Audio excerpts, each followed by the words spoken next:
All right, so welcome back to the Wisconsin High School Esports Association. We're starting our spring semester, week one here. I know it's been a bit of a rough start so far this semester. Um, we ran into some complications on Monday with it being Martin Luther King Jr. Day. We ran into some issues with today being a snow day for most of southeastern Wisconsin.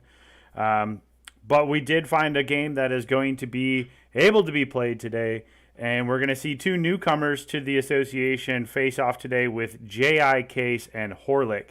Both of these are Racine High Schools.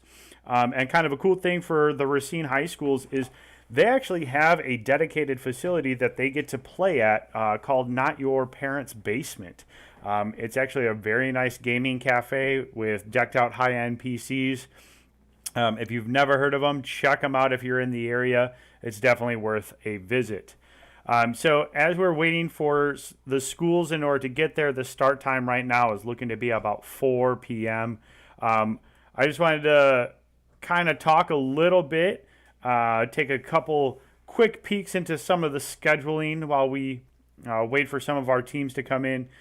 So again, this semester we took League of Legends, which is the largest game within the Wisconsin High School Esports Association, and we had to break it down. So we broke it into two divisions this semester, and they're based upon enrollment size.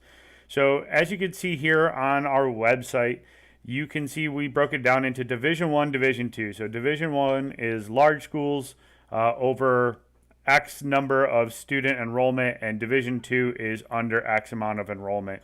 We tried to balance it out so that way then smaller schools are playing schools of similar size in order to keep with some competitive equity.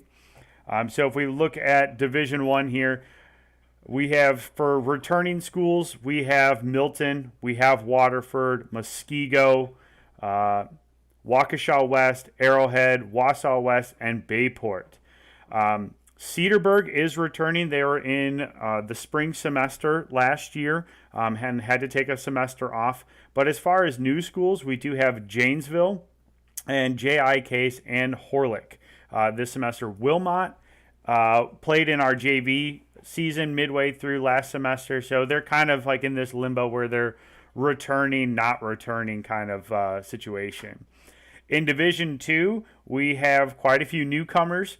For returners, we have Walden Third, which is another Racine school district. We have Wauwatosa, which is a returner.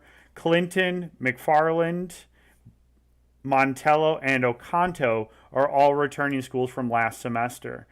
We do see Baraboo coming back. They participated last year in the fall and the spring.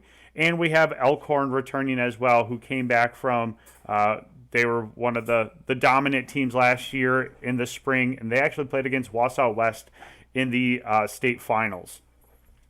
As far as other new schools that we have this semester in Division 2, we do have St. Catherine, we have Whitnall, we have the Wisconsin Dells, and then we have West De Pere as well. So we're starting to see quite a bit more expansion of schools coming in.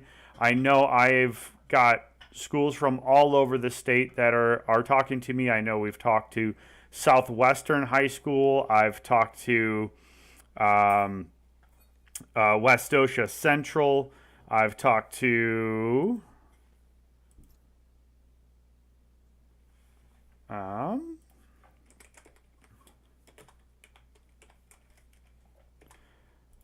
sorry, Not Your Parents' Basement offered to host the channel, so I'm going to go ahead and get that sent out. Yeah, so we've had schools kind of all over the place looking to come in.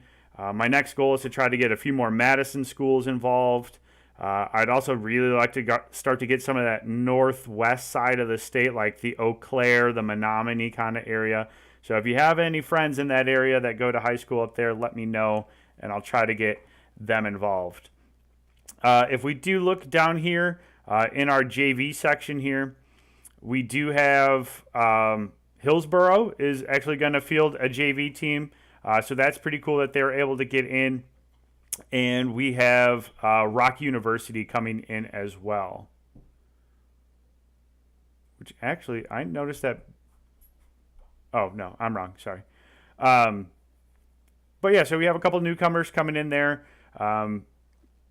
We saw Harborside Academy not register in time, so that's unfortunately why they aren't participating this semester. And we reached out to a bunch of other schools and tried to get some more in. But as you can see, today's, or if you scroll down here, you can see the varsity stream and the JV stream schedule. I tried to pick a game from Division One and then Division Two and tried to alter it for the varsity stream. As you can tell, Wilmot versus Cedarburg isn't going to happen today because obviously they had a snow day. So you're supposed to be participating at school. This isn't something to where you're supposed to just, play at home and organize at home. The reason why we require it be played at school is so that way then your advisor, your coach, whatever you want to call that position, can monitor what's happening. Your coach also has to report winning scores. Students can't report winning scores.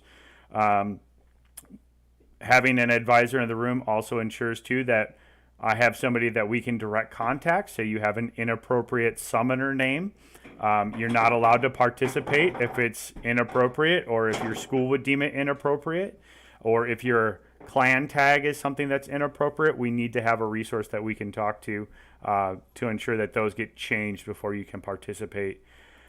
Up at the top, you can see our schedule as well for the spring here. Do note that we are going to have a physical state championship. Our state championship right now is going to be April 13th. It's going to be an all-day event in Fond du Lac, Wisconsin at Game On. Game On's got like 40 high-end gaming PCs. They got some Nintendo Switches. We're going to be able to get through League of Legends, Overwatch, Rocket League, and Smash Bros. All in a single day. So if you get to playoffs, which the way that we've broken everything down, every school should be participating. But if you're in the Final Four for your division, you'll be invited to Game On.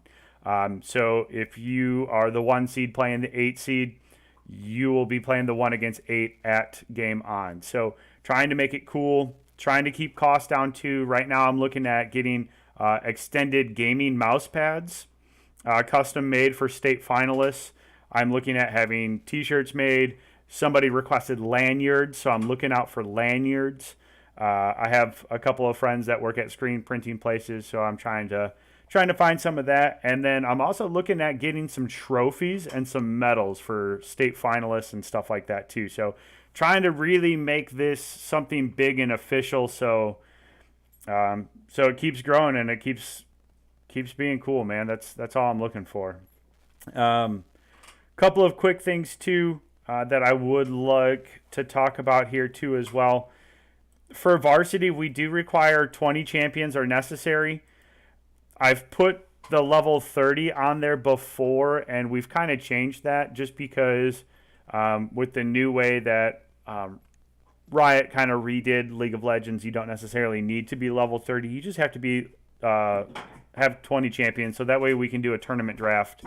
If you're on the JV schedule, you don't have to worry about it as much. JV is just to try to get you kind of prepared and acclimated to competition, to get you some more experience here. Big thing this semester, if a student is not able to come to school, that is not a viable reason to reschedule. This was a big issue that we've run into. I get it. You want to put your best 5 players forward for League of Legends or 6 for Overwatch, but if they're not there, they're not able to participate. It's unfortunate, but your football team doesn't get to reschedule their game because the quarterback was sick or something like that. So trying to keep it true to that. Going to go ahead and go over some of the quick other schedules.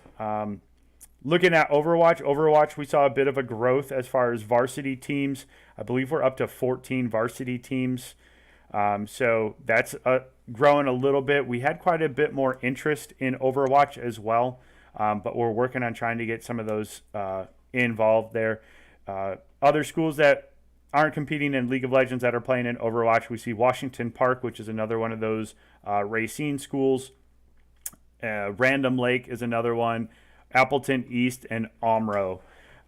So one thing that we tried to do too with this first bit is the first 2 weeks you're playing a school that's really close. So we're trying to create some of those rivalries like you may have at your school already, but we're trying to pair neighboring schools against each other to try to help build a little bit of that up. If we look at Rocket League here, you can field as many teams as you really want. So as long as you have 3 consistent players, you can put a team forward. Again, schools that really aren't in other games that are participating in this, we have East Troy. So we do have a large variety of schools covered across the state in all sizes. One that changed that's a little bit different this semester is going to be Smash Bros. So the way that I did it last semester, if you were 5-0, you played another person that was 5-0. And that got to be a nightmare. So the way that we decided to change Smash Ultimate this year is kind of like where we did tennis. So every school gets to pick 5 Smash players. And those 5 Smash players will play another 5 Smash players from another school. So how you determine those 5 Smash players at your school, that's up to you. If you want to do 5 different players every week, or if you want to host little in-house tournaments throughout the week to figure out who gets the chance to play and represent their school for that week, that's entirely up to you how you want to do that. But it's going to be an overall record. So, this week, if Walden third, if 3 of their players win, then their record is going to be 3-2. If a school isn't able to field 5 players, it's just unfortunately a loss. But if you have 3 players, you are guaranteed to finish 3-2. Well, I shouldn't say guaranteed, but you could finish 3-2 every week, which is a winning record. And so then the way this is going to work for playoffs is a little bit different. I'm hoping to set up a switch at every single TV at Game On. And what we're going to do is every school that's got 5 players, so hopefully five stations, we're going to do like a World Cup style playoff, to where you have a group stage to where you have to play everybody in your group. And then if you're in first place or second place in your group, then you get to move out and move into the knockout stages. So it'll be an individual one. It won't be a school-based competition when we get to the state championship for Smash. So we could potentially have 2 individual players from the same school playing off in the state championship. So if you're not playing Smash Ultimate, make sure that you're reading the rules as well. They've changed a little bit. Mr. Itzen from Random Lake is going to be the advisor that you want to look at for that. This is basically what the pro scene is doing for Smash Ultimate, so we're going to try to stick to that. So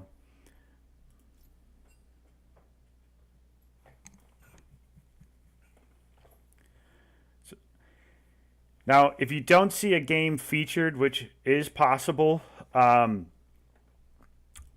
open to adding additional games to this.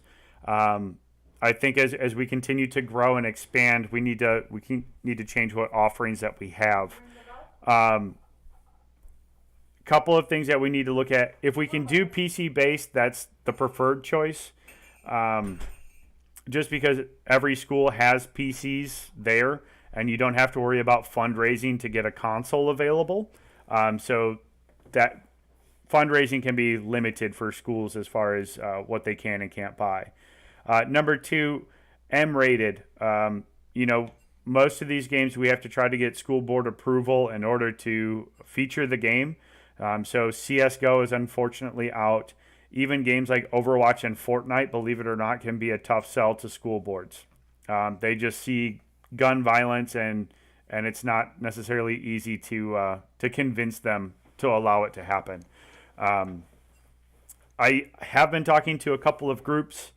I talked to Bebo, which is the company that puts on the summer skirmish and the fall skirmish for the professional Fortnite players, and they are looking to introduce software to the high school level. So who knows? Maybe we'll pilot something this summer and see if that works.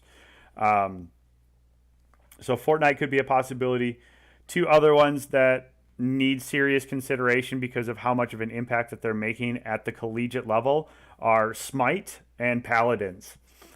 Smite and Paladins are getting a lot of support at the collegiate level.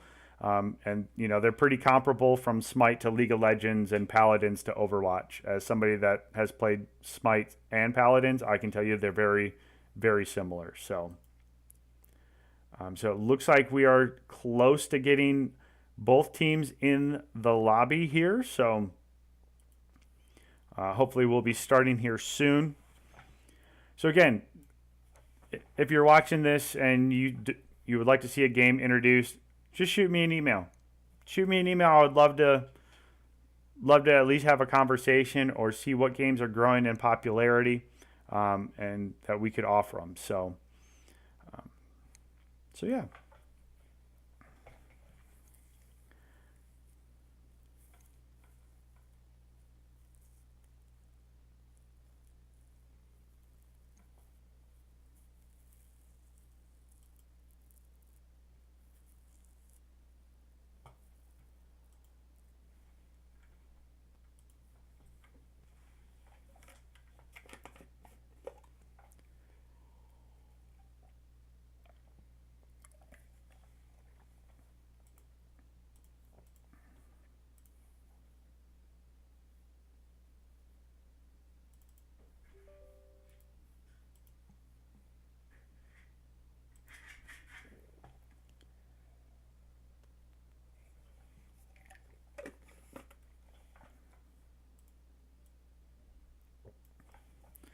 So we'll be starting real soon here.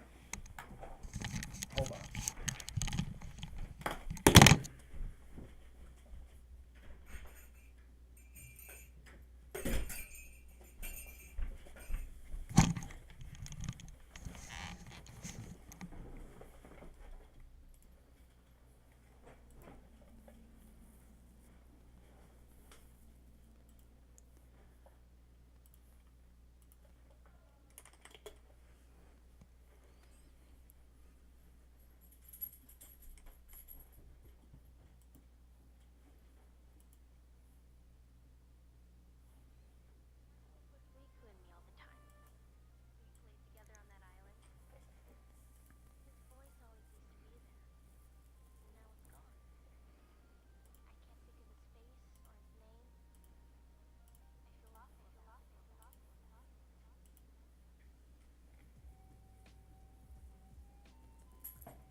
while we're waiting, don't know if you know this.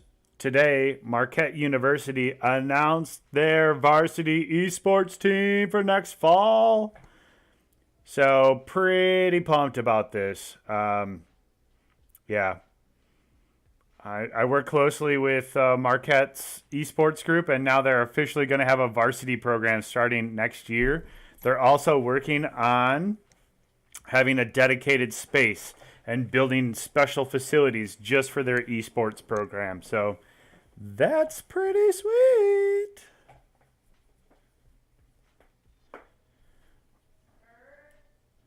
I mean, 2019, they're going to have tryouts, coaches, and regular practice, just like any other Marquette 14 intercollegiate teams. Unfortunately, I was not considered for a coaching position, unfortunately. Must have got overlooked.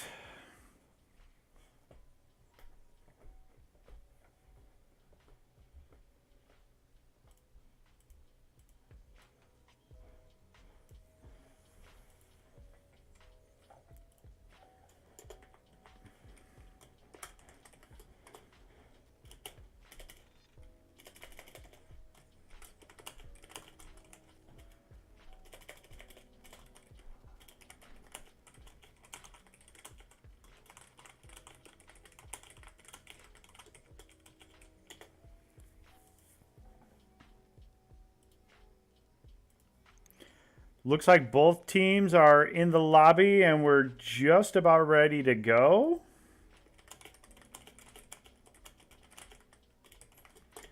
See how close both teams are.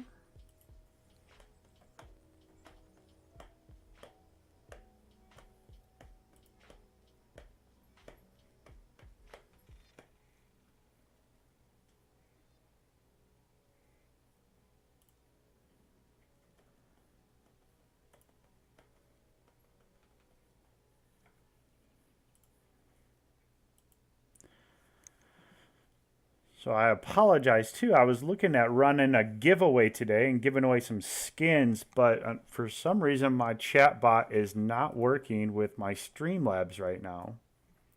So I apologize that I can't give anything away today.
All right, we're getting into the game finally.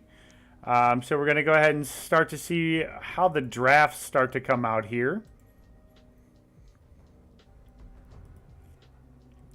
I'm not familiar with either school, so at this point, it's a bit of a guessing game to kind of see what bands are going to come out, if they're familiar with each other's play style, anything like that. Right now, Graves coming out being the first band here. Not overly surprising. He's pretty popular right now in the current meta. Galio is another one that's coming out right away. Personally, Galio is pretty OP right now. I've been playing him top lane, and it's been working out pretty well in my favor. And then the Morgana pick coming out as well. The Lucian ban coming out. Pretty smart. Lucian is the number one ADC right now in the game, so that's a good ban out. And then we're going to go ahead and see an Ezreal ban coming out. You know what? I should do some homework here myself and figure out which school is which one so we can talk a little bit more intelligently about this. And by we, I mean me, talk more intelligently about this. So it looks like Horlick is on the left-hand side here, and then JI is going to be on the right. So to finish that off, we see a Camille band coming out as well, with then Horlick first picking a Syndra. So blind picking a mid-lane champ, kind of an interesting go. It's not usually something that you see blind pick. So they're going to go ahead and pick the Kassadin into that. So let's go ahead and see here who's got the advantage. Go ahead and use our friendly op.gg. Given the current matchup, Syndra's got a slight advantage for lane kill rate, but for the most part, Kassadin's got every other category as an advantage. Seeing a Blitzcrank coming out for JI Case, and then a quick Fiddle response. Now, if that's a Fiddle support, that's a prime target for Blitzcrank. One of those hooks and an E, and that Fiddlesticks is basically going to be useless.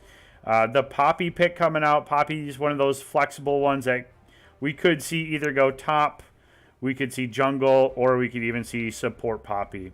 Not uncommon as well.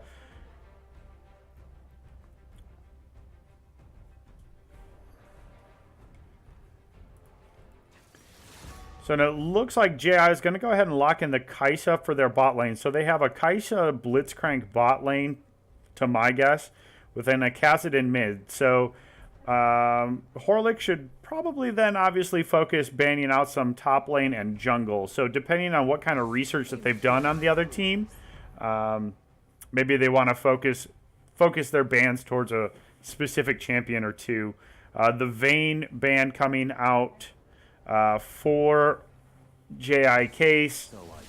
Horlick's going to go ahead and respond then with the Shen ban.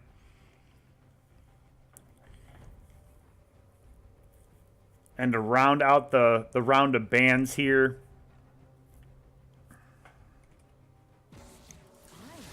see a Xayah ban. So a couple of ADCs being picked and a Yasuo ban. Well, I don't blame you for banning Yasuo. Everybody's got to ban a Yasuo. But that does leave, you know, something like an Urgot available up top.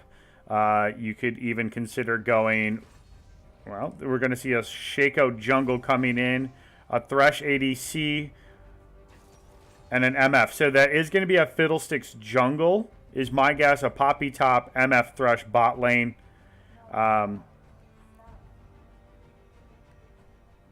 It'll be interesting to see how this Fiddle does. I don't know if I would go a Nasus into Poppy.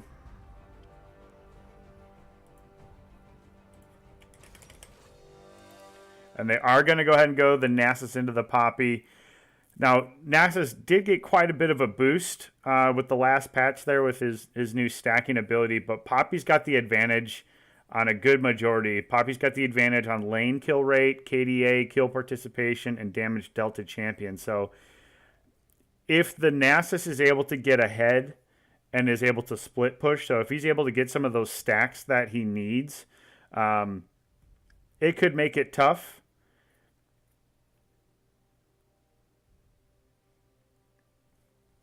But I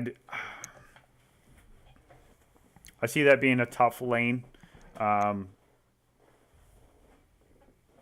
My focus is going to go ahead and be with the jungle play here. So we got two interesting junglers. We have the Fiddlesticks and the Shaco. The Fiddlesticks, not a ton of, and there's no smite coming in. So now I'm really confused here.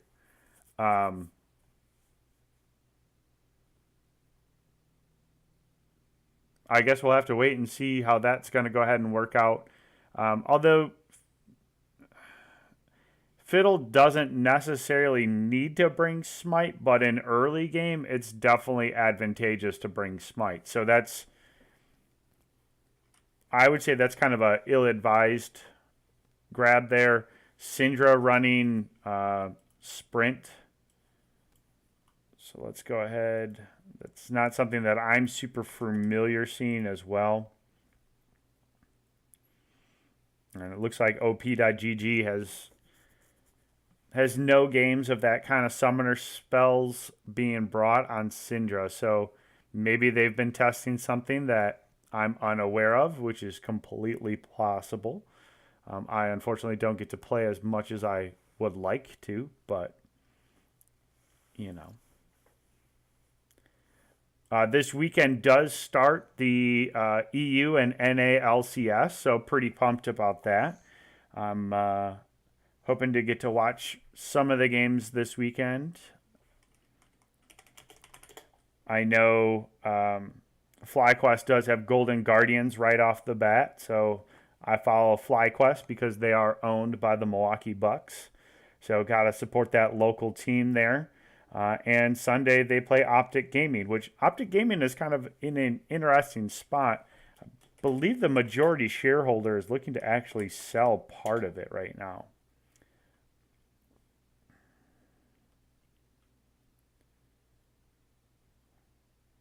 Yeah, Optic Gaming and the Houston Outlaws are set to be sold. So Optic Gaming itself is looking to be sold, and then their Overwatch franchise spot is actually up for sale as well right now.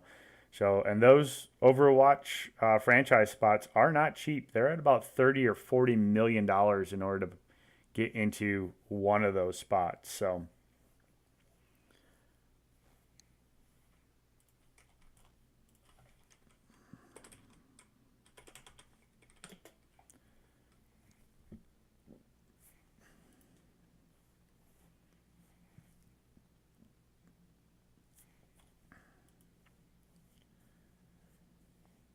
kind of looking at some of this here.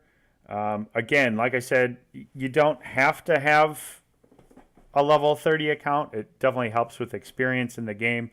But like for example here, um, Horlick there on the left does have a champion that is, or a couple of accounts here that are like level 5, 3, and 12, but they have the necessary champion pool in order to do the tournament draft. So I still always recommend, trying to get to at least level 30. So that way then you have an understanding or a little bit better of an understanding of the game. There's so many little complexities within this game that I think it's really important um, that you almost study the game, right?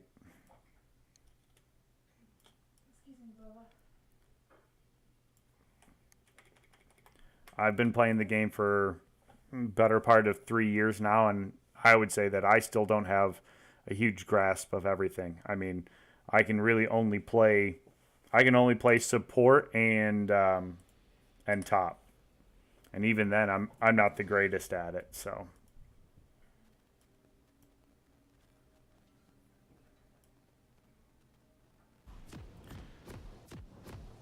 And unfortunately, it looks like I do need to change. Eh,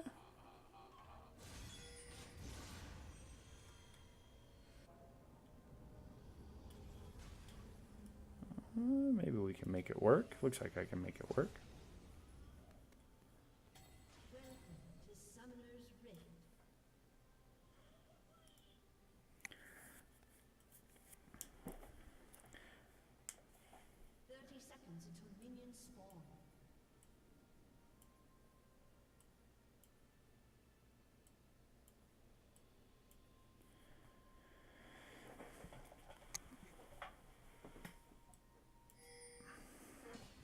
Don't see anything too interesting right now as far as opening items. Um, the Fiddlesticks did go with the tome first because obviously not bringing Smite, so you can't bring any sort of jungle item. Although we may not see even a Fiddlesticks jungle, or they are pinging that they do need help. So do you see that the Nasus brought the de-atomizer so that he is able to go ahead and use those and secure 6 of those minions right away? And it looks like the Fiddlestick isn't going to get any support here as far as starting out on his jungle camp.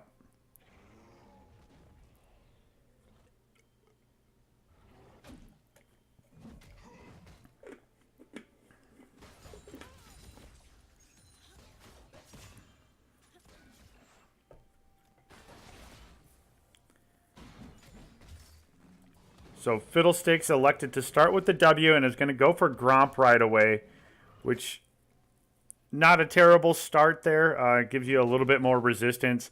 I would hope that once he secures Gromp that he does elect to go down to Wolves to try to hit that level 2, so that way then he can go back for the blue buff, but it's going to be a bit tough.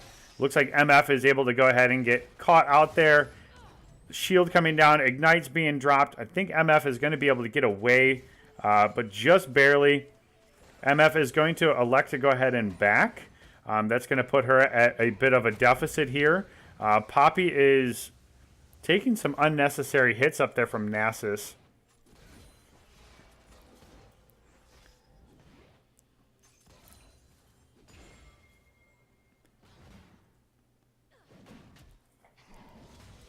Fiddlesticks is working on the blue now, so should be at least able to get a little bit of some mana regen there. Poppy is probably going to go down here to Nasus, staying way too long, and Nasus has that slow. The cooldown timer is going to be really close for Nasus's E. There it is.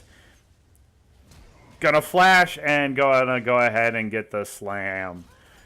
So that's going to be first blood going over to J.I. Case.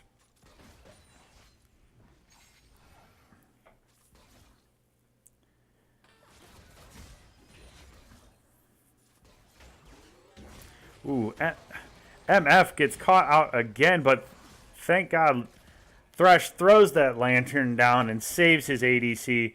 Horlick playing kind of smart in the bot lane. Got to respect that Blitzcrank hook, as he's landed at least 2 in a row here that I've seen. So use that tower, play safe, try to passive farm as much as possible. Last hit those minions as much as you can. Thresh able to land a hook. Going to go ahead and pull in. MF needs to get back. Thresh throws the lantern down one more time. Thresh is being pretty aggro right now, which is needed in this matchup. But we are going to see Shaco coming down to the bot side. Fiddlesticks trying to come into the mid. Fiddlesticks is unfortunately 3 levels below Kassadin already. So gank's not going to be too helpful here. Looks like J.I. is out to about a 2k gold lead so far. The CS differences are quite a bit right now.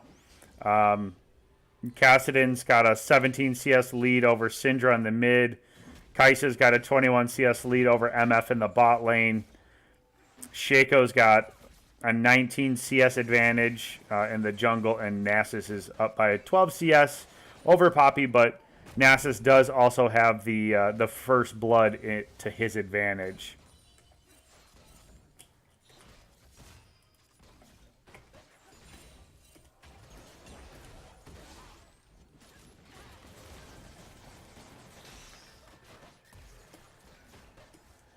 Come on.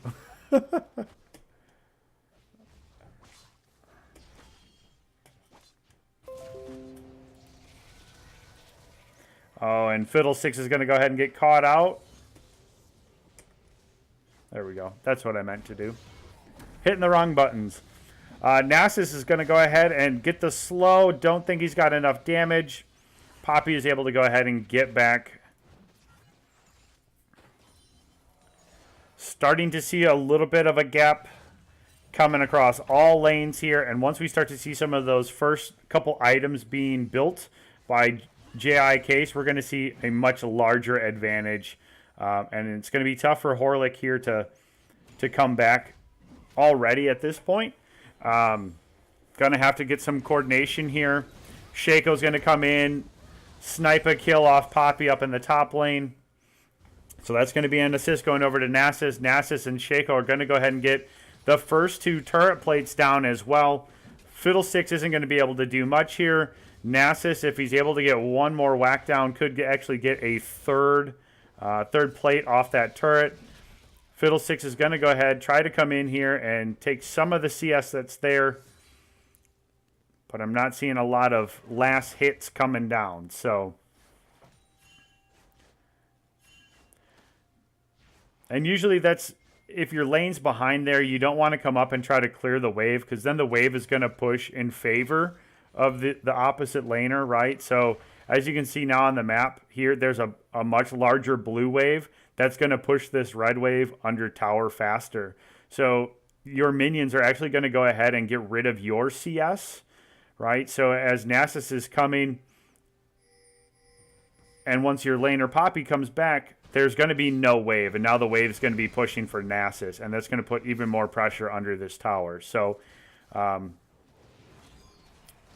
lane control is not something that's easy. It takes a lot of time in the game to learn how to and when to back for lanes and when to push for lanes. So that way it works out in your favor. First Drake is going to go over to JI Case. They're going to go ahead and secure an Infernal here. See a bit of everybody just playing a little passive here. Poppy trying to get away, uses the heal. Nasus has that sheen. It's going to be helpful right away here. It looks like Shaco's trying to come up behind here. Is able to go in and steal most of the camp here from them. Going to go ahead and let Horlick push. Kind of surprised Shaco didn't come in right here and just go ahead and... Oh, speak of the devil, here it comes. Shaco's coming in. Going to go ahead, drop the T-mats, spike, and going to go ahead and go on a killing spree. So Shaco's now sitting at 3-0. Fiddlesticks going to go ahead and get caught out by this Nasus. And here comes Shaco to go ahead and secure another kill. Fiddlesticks is going to go down in the river. And that's going to put JI Case up 5-0 right now. Nasus has a wave pushing. Shaco's sitting top. And I think they're going to be able to collapse on Shaco right here. We're going to see the Nasus ulti. There's the smash. Shaco's able to secure it. Nasus is going to go ahead and be working with that demolish on that tower. We're going to see at least the third turret plate. Probably going to see the second. Here comes another wave. I think that's going to be first turret going over to JI Case in under 10 minutes. So we do see that Kaisa is able to go ahead and secure a kill. So Horlick is on the board. They're down 7-1 right now, though. So that is the first turret going over to JI Case. Nasus is going to be a pretty beefy boy when he comes back to lane here. Probably going to be pretty close to go ahead and getting... He's almost got enough gold in order to get the Triforce. Fiddlesticks trying to get some heal gen, but is going to go ahead and go down to Nasus.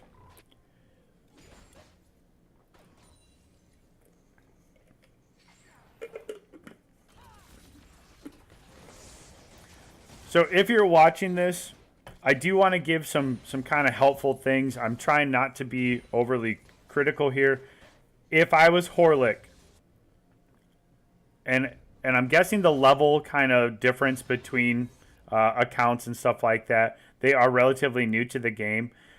So what I would highly suggest, if you're a new player to the game, pick one role. So whether that's ADC, support, jungle, top, whatever. Pick one of those roles and find 3 to 4 champions for that role and play those. Play those until you're bored of playing them, because that's the only way that you're going to get good at League of Legends, is by dedicating your time. Because once you dedicate your time to a specific lane or a role within this game, it gets a lot easier, and you can make more skilled assessments of, team dives, team composition. So right now, the biggest thing hurting the Fiddlesticks is that he doesn't have Smite available.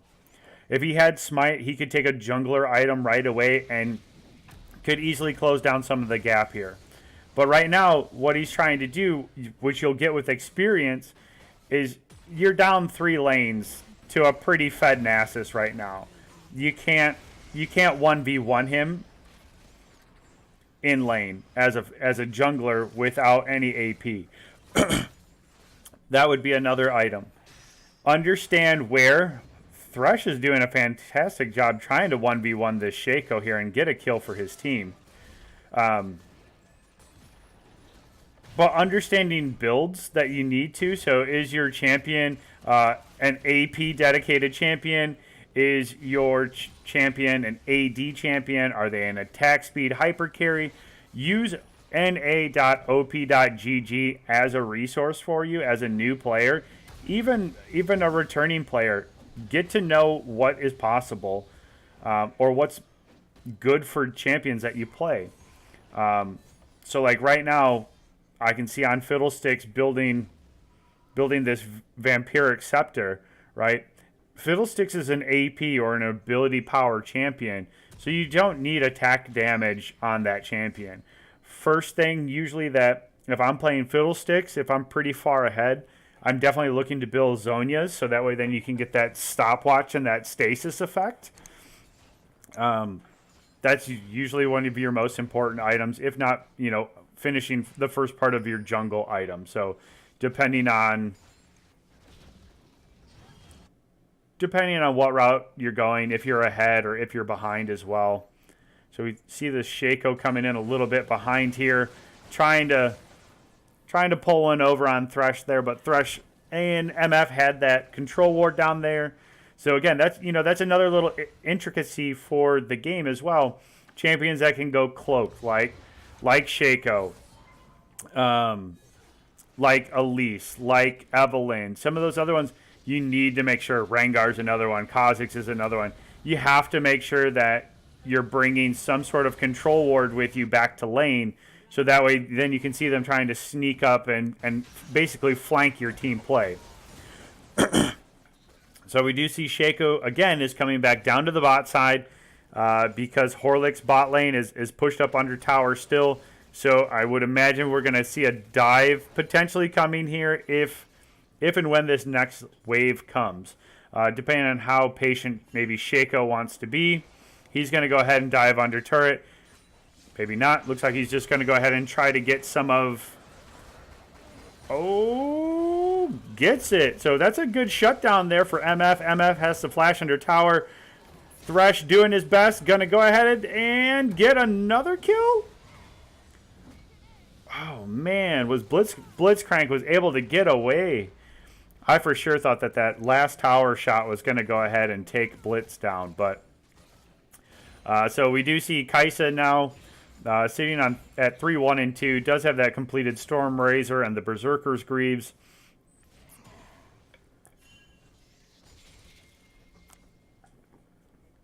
Looking at a 15k gold difference here between J.I. Case and Horlick.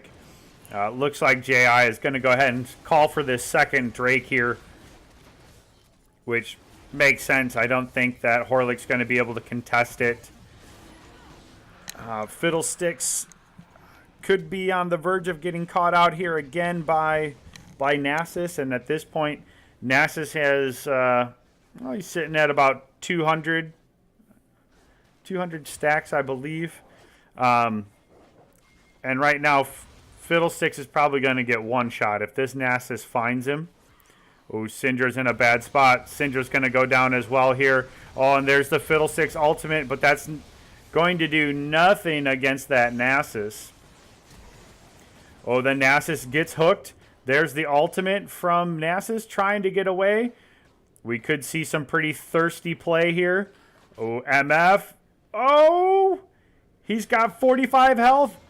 MF is able to go ahead and secure the kill, and that's going to be 1,000 shutdown gold going over to MF. So, well done. I don't usually advise that you chase that much, but you had the numbers there. You might as well. And when you're down, 15 kills by 15, 16 minutes, you might as well go for it. It does look like Shaco is going to go ahead and try to get the Rift Herald. Thresh is going to go ahead and pull the Blitzcrank, but there's no point. He doesn't have his MF there to support him. Fiddlesticks is stretching out here. There's no vision in the river. So again, if you're a new player to the game, vision is your friend. Drop wards, buy pink wards, buy scanners. You want to control vision on the map. Walking blind like Fiddlesticks is doing right now, I would say is ill-advised, because here's going to be a free kill for the enemy team. So you're able to get caught out like that, and there's nothing you can do about it. You just get shut down real quick. So we see Blitzcrank coming in, knocking it up. Going to go ahead and land the hook. That's going to be another kill going over to Kassadin. Poppy's going to go ahead and have to use the ultimate to get Nasus away, but Shaco comes running in from behind, and J.I. Case is able to go ahead and get another tower. Thresh is going to go ahead and dive in, but it looks like the MF ultimate does not have enough damage, despite the Bloodthirster being completed, in order to go ahead and wipe out any of those kills here.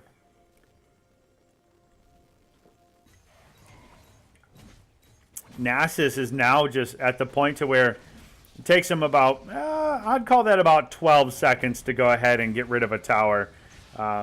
With that shutdown, or with that cooldown reduction, we see Shaco going in now, and Nasus is there. Nasus is going to go ahead and slam dunk another one. Nasus completed the Ninja Tabbies and the Triforce, so he's going to be pretty tanky here. MF needs to be careful. The hook from the Thresh coming in, but here comes the Kassadin, just going to go ahead, burst in, ult people down. And we could be seeing the push for the end of the game here. I don't think Horlick's got enough there in order to go ahead. Fiddlesticks tries to keep coming in, but not tanky enough. There's not much that you can do at this point. I don't know if you can look for picks. Nasus is going to do Nasus things and just smash down turrets. And that's going to be the end of the first game for week 1. J.I. Case getting their first win in the Wisconsin High School Esports Association Spring Split. Well played by both teams. Both teams have some things that they can work on. Both teams have room for improvement.